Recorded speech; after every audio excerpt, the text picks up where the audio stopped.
Isabella Moore sat alone at the corner table of the little seaside café, her fingers tightly interlaced in her lap as she tried to keep her emotions from spilling over. At 33, she had finally found the courage to try dating again after 2 long years in a wheelchair. The accident that had changed everything in her life had also ended her engagement. Her fiancé had decided he couldn't handle being with someone different. Those words had haunted her for months. She'd spent the next 2 years rebuilding her strength, both physical and emotional. And when Ryan from the dating app seemed genuinely interested, even after she told him about her condition, she'd allowed herself to hope again. They'd agreed to meet at this cozy spot overlooking the ocean at 2 p.m. Isabella had arrived early, nerves fluttering in her stomach, dressed in a soft lavender dress that made her feel like herself again. Her hair was perfectly curled, her lipstick carefully chosen, hopeful details for a hopeful day. Then she saw him, Ryan, standing across the street, scanning the cafe patio for her. Her heart lifted until she saw his face change the moment his eyes landed on her wheelchair. What had been curiosity turned instantly into disappointment. He pulled out his phone, typed something quickly, and moments later, Isabella's phone buzzed. "Sorry, something came up. Can't make it. Good luck." Just like that, he was gone. He hadn't even tried to lie in person. She wasn't worth the effort. The rejection stung deep, sharper than she expected. She ordered tea she didn't want, more to fill the silence than anything else, and stared out toward the water. That was when a small voice broke through her thoughts. "Hi, why are you sad?" A little girl, maybe 3 years old, stood by her table. Blonde curls, blue eyes, and a stuffed bunny in one tiny hand. She looked up with open, fearless curiosity. Isabella blinked, startled, then smiled softly. "I'm okay, sweetheart. Are you lost? Where's your parent?" "Daddy's right there," the girl said, pointing toward a tall man in a navy coat rushing toward them with concern written across his face. He was handsome, probably late 30s, his presence calm but strong. "Mia, you can't just run up to strangers," he said gently, reaching her side. Then his eyes met Isabella's, her tear-streaked cheeks, the untouched teacup, the empty chair across from her. And something in his expression softened immediately. "I'm so sorry if my daughter bothered you. She tends to wonder when I blink." "She didn't bother me at all," Isabella said kindly. "She's adorable." Mia looked up at her again, tilting her head. "Why do you have wheels?" she asked with pure innocence. "Mia!" her father scolded softly, but Isabella shook her head. "It's all right," she said gently. "I was in an accident, so my legs don't work like yours. This chair helps me move around, kind of like how your daddy drives a car." Mia seemed to consider that seriously, then nodded. "Okay, can I sit with you? You look lonely." "Mia," her father began, but Isabella smiled. "She can if it's all right with you." The man hesitated, then smiled slightly. "All right. Just for a few minutes while I grab us coffee. I'm Ethan, by the way. Ethan Blake." "Isabella," she replied. Ethan went inside to order, and Mia climbed into the empty chair that had been meant for Ryan. She set her stuffed bunny on the table carefully. "This is Fluffy," she said solemnly. "She makes people happy when they're sad. Do you want to hold her?" Isabella accepted the worn toy, her throat tightening. "Thank you, Mia. That's very kind. Daddy says being kind is more important than being rich or smart," Mia said proudly, swinging her legs. "Were you waiting for someone?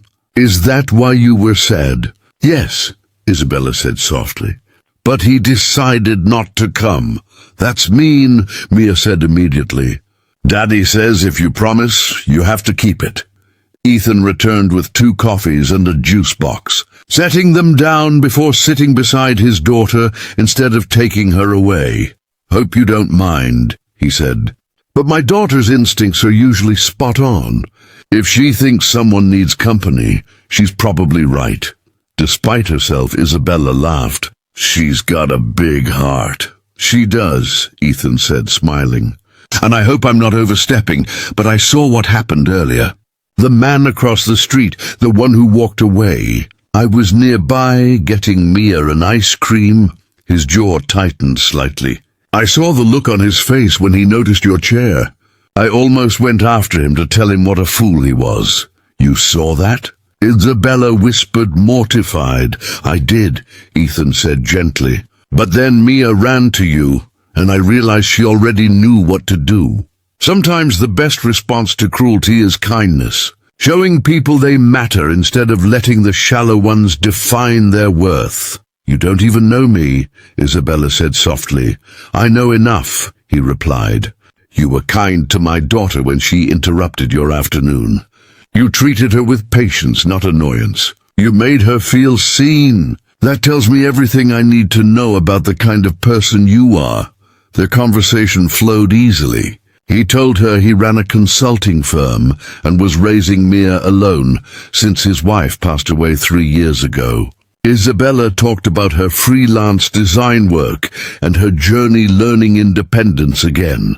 They laughed, genuinely laughed, for the first time in a long while.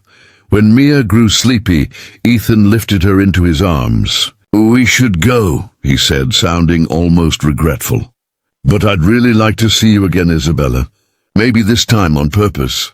You want to? She asked, surprised. I do, he said sincerely. Coffee, no pressure. Just conversation, Isabella smiled. I'd like that. As they exchanged numbers, Mia gave her a hug. You're not sad anymore, she whispered. Fluffy's magic worked. Over the next few months, coffee dates turned into dinners into weekends at the park with Mia. Ethan never treated her wheelchair as something to fix, just as part of who she was. He asked questions when needed, but never made it the focus.